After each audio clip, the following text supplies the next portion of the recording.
I don't know if I'm changing over. In the moonlight I can't kill this feeling sober. So I start. Salam Lenter Indonesia, Assalamualaikum warahmatullahi wabarakatuh. Bicara tentang unsur hara maka nggak akan ada habis-habisnya.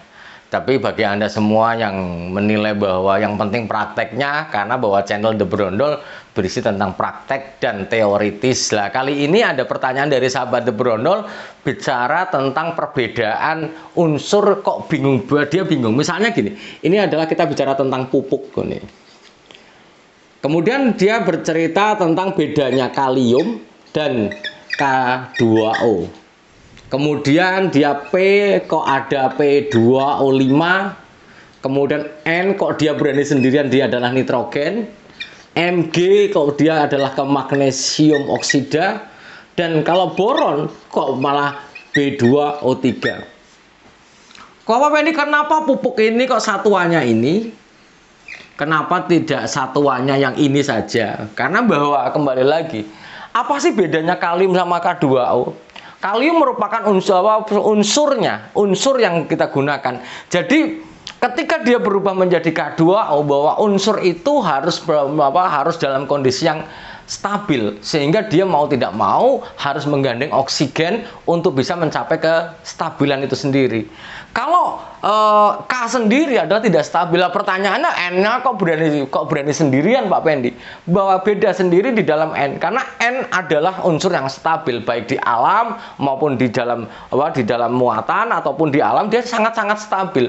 Karena malah balik lagi, ketika kalium itu adalah berikat ini, tapi dia begitu rilis adalah K+.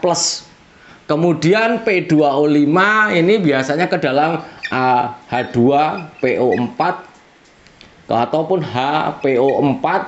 Kemudian N-nya ini tersedia dalam bentuk 2 atau amonium.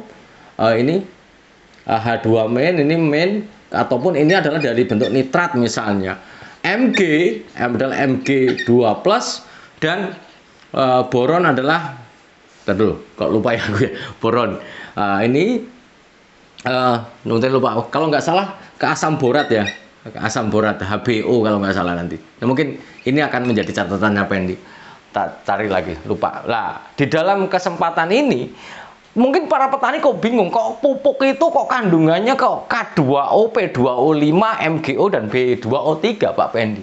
Kok tidak sendirian? Karena sekali lagi para planter dan para petani semuanya, bahwa unsur hara itu untuk bisa untuk menjadi satuan tertentu, misalnya ini menjadi stabil di alam, maka dia mau nggak mau adalah menggandeng oksigen. Lah, kalau kita berhitung lagi, misalnya lah KCl dengan 60% K2O. Karena bahwa untuk kestabilannya adalah dia tetap di sini angkanya K2O, tapi yang 40% adalah bahan pembawanya. Ini bahan pembawanya. Sehingga inilah yang bahan pembawa yang mengikat kaliumnya, sehingga bahwa K2O-nya adalah 60%. Jadi tidak semata-mata bahwa murni pure itu enggak, harus ada bahan pembawanya. Kecuali ketika misalnya kita mau di laboratorium, misalnya pengen menggunakan urea yang pro analisis, maka dia memang kemurniannya benar-benar 99,9% misalnya.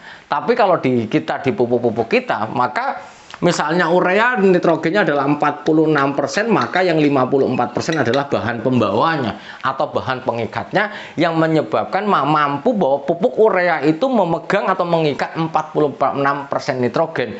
Nah, begitu juga dengan dolomit yang misalnya kandungannya misalnya 28 atau 29 magnesium oksida. Begitu juga dengan borat yang kandungannya misalnya di beberapa pupuk borat adalah misalnya 46% boron oksida ini. Lah, ini yang mungkin beda-bedanya di sini. Karena kalau kita bicara tentang pupuk kalium Pak Pendi, pupuk kalium adalah pupuk yang mengandung kalium, di mana kaliumnya itu berapa, yang menggunakan satuan adalah berapa persen K2O-nya. Mungkin itu dulu yang dapat saya sampaikan. Intinya adalah KPNMG adalah unsurnya.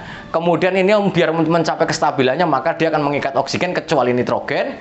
Kemudian tapi dia kalau dia diserap oleh tanaman adalah dalam bentuk ini ion Mg2+, amonium, ini nitrat, kemudian kalium, ini asam fosfat dan sebagainya di sini. Nah, ini yang nanti akan diserap oleh tanaman. Lah, bedanya di situ. Mungkin itu saja dulu yang dapat saya jelaskan. Semoga bermanfaat bagi para petani dan para planter semuanya dan termasuk saya juga. Ini juga menjadi PR saya ini. Kok saya jadi lupa ya? Boron itu tersedia dalam bentuk apa yang nanti akan saya lengkapi. Mungkin itu saja dulu yang dapat saya sampaikan.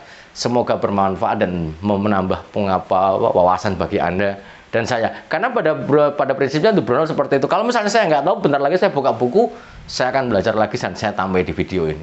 Terima kasih, salam hangat bagi keluarga Anda di rumah. Salam planter Indonesia. Assalamualaikum warahmatullahi wabarakatuh.